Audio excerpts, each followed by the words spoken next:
Do, do, do, do, do. They're not like us. Dun, dun, dun, dun. They're not like us. They're not like us. Okay. What's up? Here come the house. Alright, so beautiful morning, you the sunshine, morning babe, nothing the what. Okay, so the future of the bitcoins. Alright, so do you remember the saying, it's the economy stupid, comma stupid, by the, what's it? So I think it might have been Bill Clinton, his campaign, not 100% sure, and now it looks like we got the Donaldo in office. Kind of interesting. So what I find interesting is it actually looks like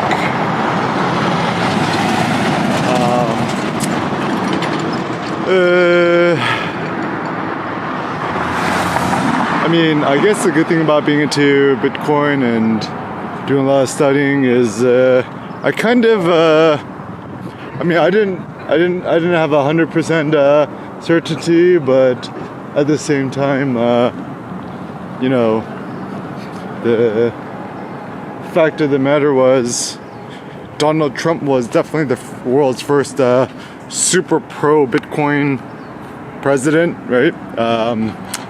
And like the thing was, for me, I was almost like 100% sure, like 99.9% certain that Trump would become president. But at the same time, I think the thing is, I wasn't actually certain what would happen to the price of Bitcoin if he actually got elected. And so I suppose the reason why this matters is, like, to cool kanjis. Prices, which one should I pick? So the question is, do prices matter? Are prices correlated with all this?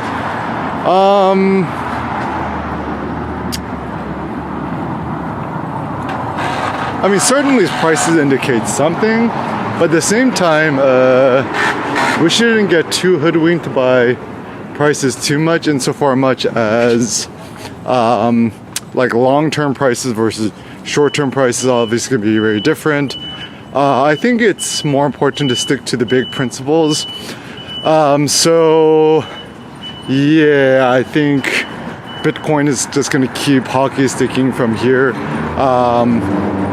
You know, broke. Oh yeah, this is when you know it's good news, right? So like, good morning. So.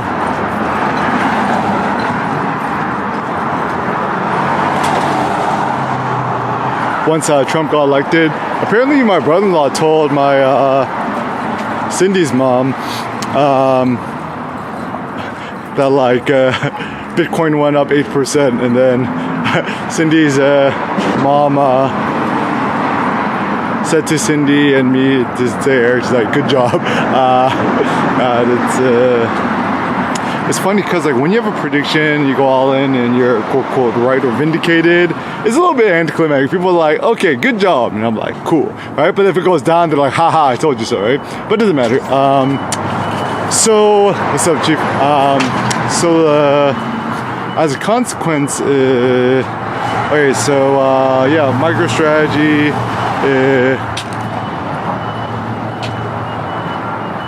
Bitcoin. So actually, my first thought was, this is just beyond short-term news, right? Is Bitcoin is essentially the world's first perfect property, right? So the problem is like, you want property, like you want to hold something tangible and be like, I own this, right? And I think the big issue is that like, it's like, do you really own it, right? So for example, like, okay, this was my big thought, right? So, you know, Apple, right?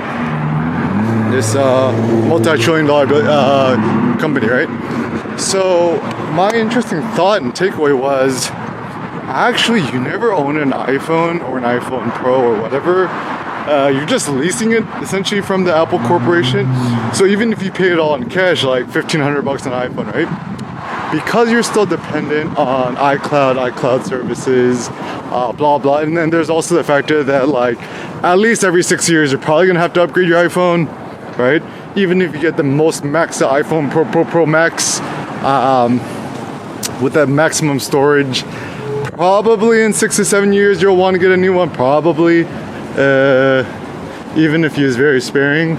So as a consequence, yeah, it's you never really own it, right? And I mean that's fine. It's like still the best thing out there, and yeah, at this point I wouldn't wish an Android or a Samsung phone on my worst enemy. I mean, like, I saw the Samsung iOS, they're so ugly. It's also the big issue now with I mean honestly Android and iPhone iOS, they're kind of both bad at this point, but Apple is less bad because their impetus or their modus operandi to life is in advertising. People talk a lot about security. I actually don't think it's about security. I think it's actually more about ads. I could withstand annoyances with X, Y, and Z, but ads is something I don't like. Apple, you guys should integrate the Bitcoin services, right? But anyways, yeah, become a street vlogger. Lumix S9 with the 26 mil F8 pancake. And actually, Lumix Panasonic, good job blacking out the front text. That was actually pretty gangster. That's pretty cool. Good idea. Oh, black everything. And even a random thought too is don't get hoodwinked by the new iPhone Pros. I currently actually think that the best iPhone to get is the newest iPhone that's just black. The normal iPhone, currently 16 black, way thinner is beautiful. I was using the iPhone Pro for a minute, the Desert Titanium, beautiful finish, but the problem is it's too fat and thick, THIQQQQ, and yeah, fat is ugly. It's yeah, thinner is more beautiful. But anyways, and actually what's kind of interesting too is, you know, iPad Pro, iPhone Pro, Apple devices, what has, right? The first thing is, unless you're a super ultra hardcore computer programmer, I don't think nobody needs a laptop no more. You don't need a MacBook Pro no more. Just get a iPad Pro, something else. It also seems that most people, like our parents' generation and beyond, like people in the 60s, 70s, 80s and beyond, everyone is kind of more about, I think, just using an iPhone is more good. Like, so for example, I spent the weekend teaching my uncle, who's like super technological phobe, how to use his iPhone Pro. And also good news. So my uncle, jeweler, his interest in Bitcoin, I'm getting him into Bitcoin and helped set up Coinbase, think about his bank account, and also super interesting, his he has like maybe like 180 G's in life insurance that's going to cash out and then buy Bitcoin with it, and talking about MicroStrategy, Michael Saylor, etc. So for him, it's kind of interesting when you got older folks, right? You know, kids are all grown and living their own lives, and his financial goal, you know, is just him and his wife, my aunt, is, you know, to make enough money to pay for my aunt's health insurance, and for them to just like, you know, kind of for him to retire and not have to work no more and live. And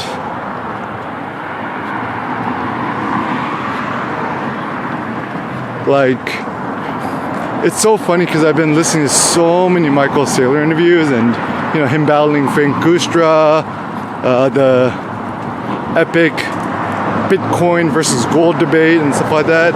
And check this out. Okay, so my uncle, who's a jeweler, who's been working with gold for over 35 years, right?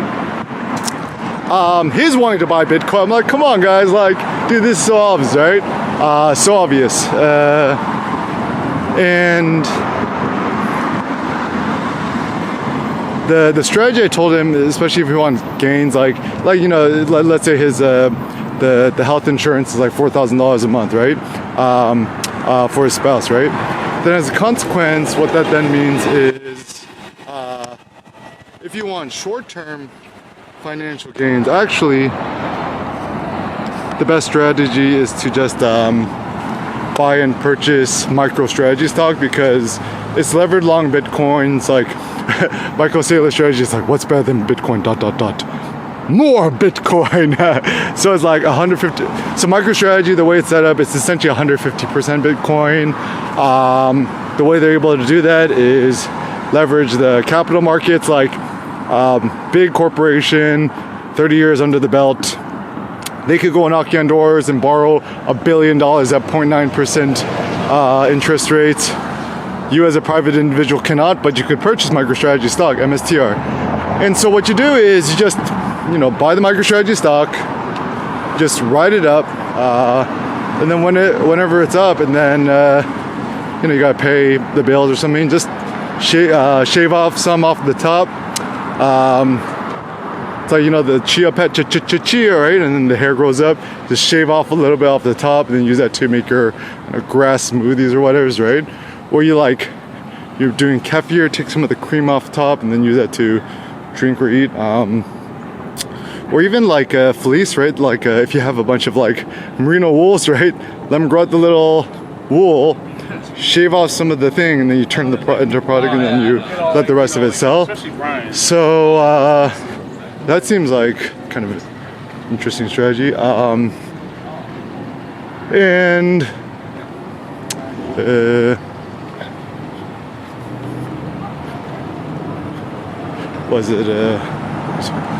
So anyways, thinking about the future, FASB, Fair Accounting Standards Board, etc. What that then means is, all right. So once again, let's not get too bothered with short-term noise. So big things are going to be incoming. So December, starting next year.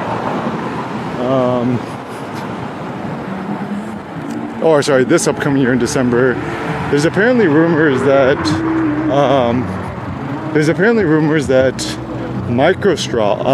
Microsoft shareholders, they might consider buying Bitcoins, part of their strategic treasury asset reserves. Good sign. And even Michael Saylor. This is where it's so funny because for so long Twitter was just kind of stupid, a big waste of time. But now once you get the monies and you get finances involved, it actually now, fortunately or unfortunately, matters. Ooh, kind of like this new AMG, only $29,000. Actually, but don't get a black. Look at this, guys. The reason you never want to get a black car in LA or Southern California, look at all that dust.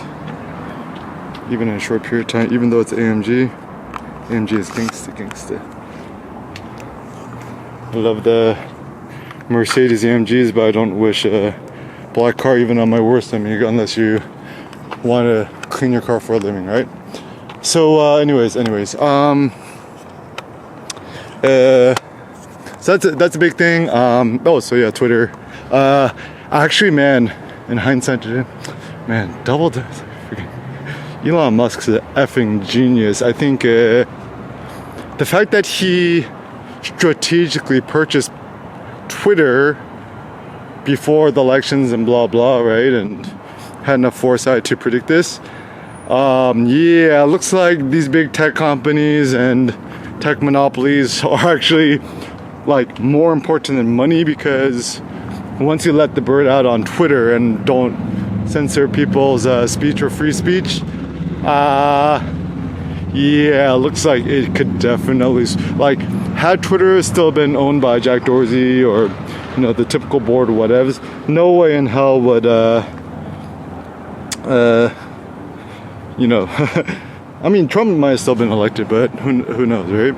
So once again, the one of the lessons is true power is politics, whether you like it or not, because he or she who controls the politics also controls the money supply, unless I guess you're betting on Bitcoin, which is not dependent on nobody's. That's kind of an interesting thought. Also, other things starting to come into effect. So starting next year, January 2025, also close to my birthday, is going to be the new FASB rules, FASB, the Fair Accounting Standards Board. And essentially what that means is the way that banks could handle their balance sheets is like back in the day, you just had own fiat currencies or you know, treasury bonds or stuff from different nations and stuff like that. But now companies could legitimately have Bitcoin as their strategic treasury reserve asset. So as a consequence, can you imagine a world in which you don't have to purchase US dollars no more, you can just do Bitcoin. Oh, so what's also interesting about Trump becoming president, right, is that for a long time,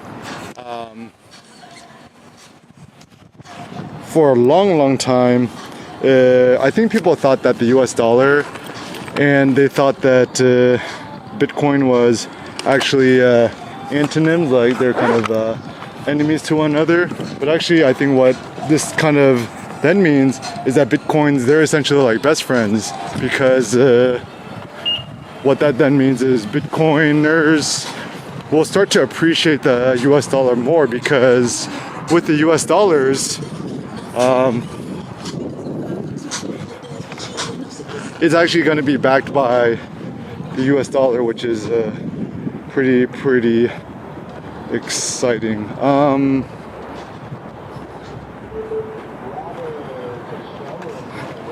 So other things to be excited and look forward to. So not only that, but you know, so if you're thinking about getting into Bitcoin, you know, obviously it's good to do your own research. I'll just give some tips.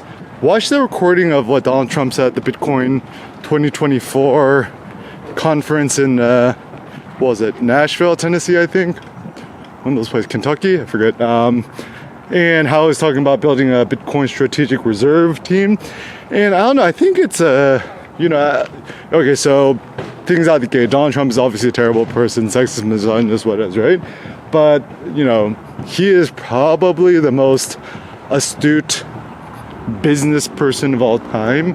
And what's kind of really fascinating is politics is almost like 100%, 150% rhetoric, not real substance or experience. And because he's worked as a businessman for so long, obviously probably doing illegitimate things, he actually does kind of have more real world experience on how to deal with stuff like, even something that was kind of interesting is Trump was like talking about how it's like what on the Joe Rogan podcast, like what word is actually more beautiful than the word love?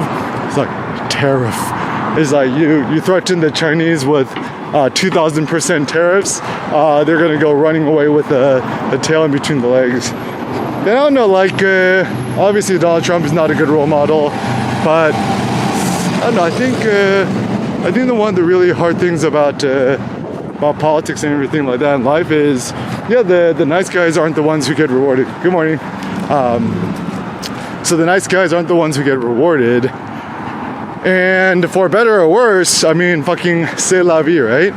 And so it's not like to be an asshole for the sake of being an asshole, right? Like everyone looks at Donald Trump and likens him to Hitler, who is obviously not, right? I mean, I'm a leftist, Democrat, liberal too from the Bay Area, but I'm like, come on, you don't call people Hitler when they're actually not Hitler. It's like not putting like 6,000 Jewish people in gas chambers and killing them, and so anyone who thinks that the Holocaust was a hoax, you just anti-Jewish or anti-Semitic, whatever you want to call yourselves. Actually, the reason why the whole like Kanye thing and a lot of famous African-American basketball players, blah blah, so misguided was, they said, how can you be anti-Semitic when the quote black people, we the original Semites?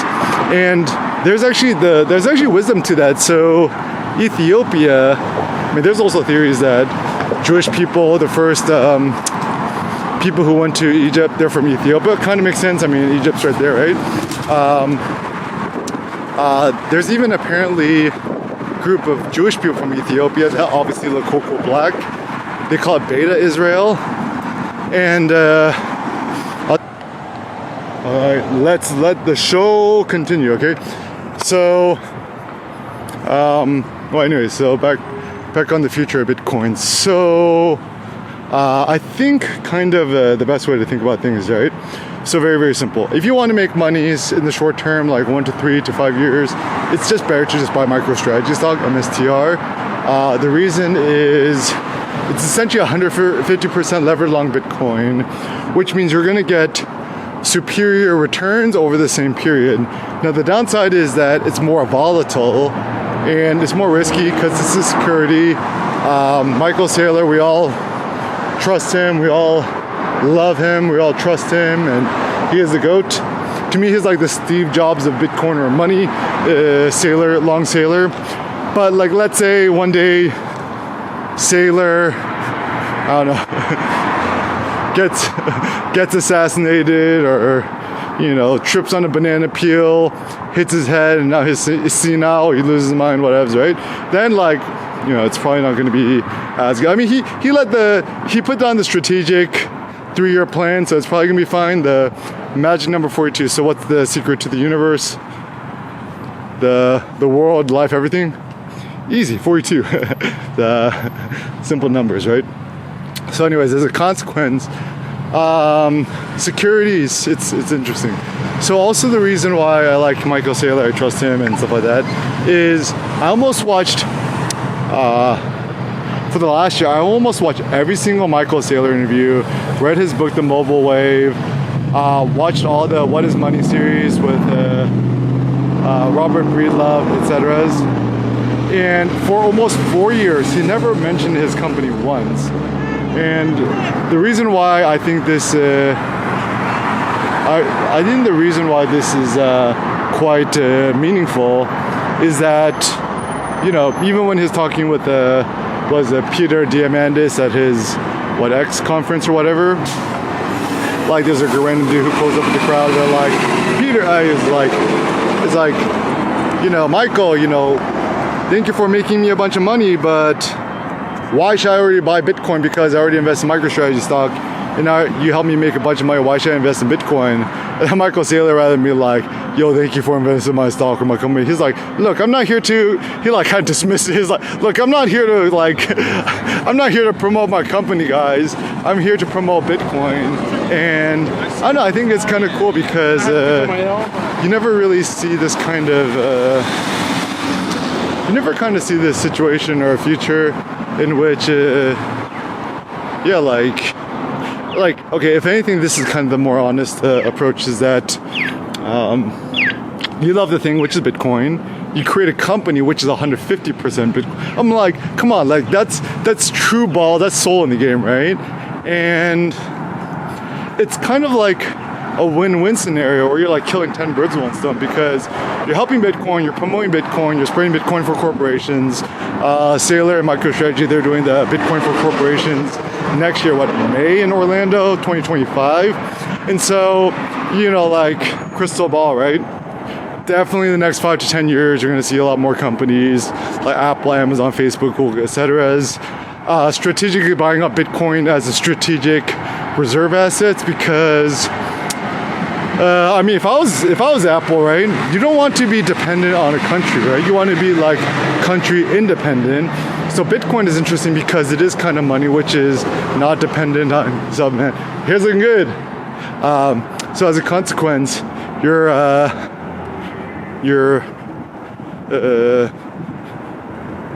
you don't want your finances to be tied down by a certain jurisdiction. So for example, even if I was an Apple Corporation, you know, I wouldn't want to be like super subjected to US American law, right? So for example, if one day Donald Trump is like, Apple, you can't make you can't make products or iPhones in China and Foxconn anymore. You got to make them in like, you know, Louisville or Idaho or Detroit.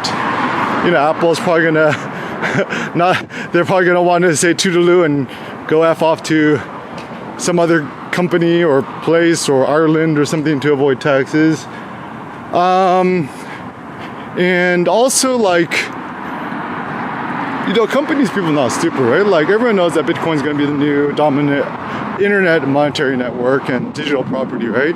And like, you know, Tesla is already like like the precedent has already been set, right? Like Tesla for a minute, like a few years ago, they accepted Bitcoin to buy Teslas, right? And I feel bad for people who made that bad trade that time. It's like you buy an asset, or you buy a thing which is a slowly dilutive asset, like a Tesla car, right? Even if you buy the world's best Tesla, it's only going to slowly bleed and lose value over time. Whereas Bitcoin, over time, is going to be maximally accretive in value, increase in value over time.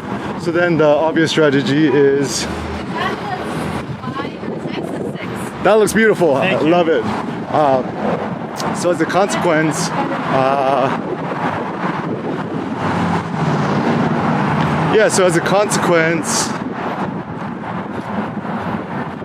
like, you know, also I think a good analogy is to think about Bitcoin like digital steel, but it's better than steel because it's anti-fraud. Bitcoin is almost like its own cyber organism in cyberspace. And when I say that, what I mean is, like, okay, so like let me give you an example. Let's say, you know, I buy property here in Culver City, right? And let's say it's worth $1.6 million, right? And then let's say, boom, tomorrow, I don't know, Google decides to build a headquarters next to my house, right? And then my property value goes up to $2 million, right? So those super local geopolitical things will have a positive effect on my home value, whatever, right? But can you imagine if you own Bitcoin? It could be one random entrepreneur in Singapore or Vietnam or Taiwan or, you know, Nebraska that creates a new killer app, something like Lightning version 2.0 for Bitcoin, and then everyone in the network benefits. So the big thought right now is the future of Bitcoin.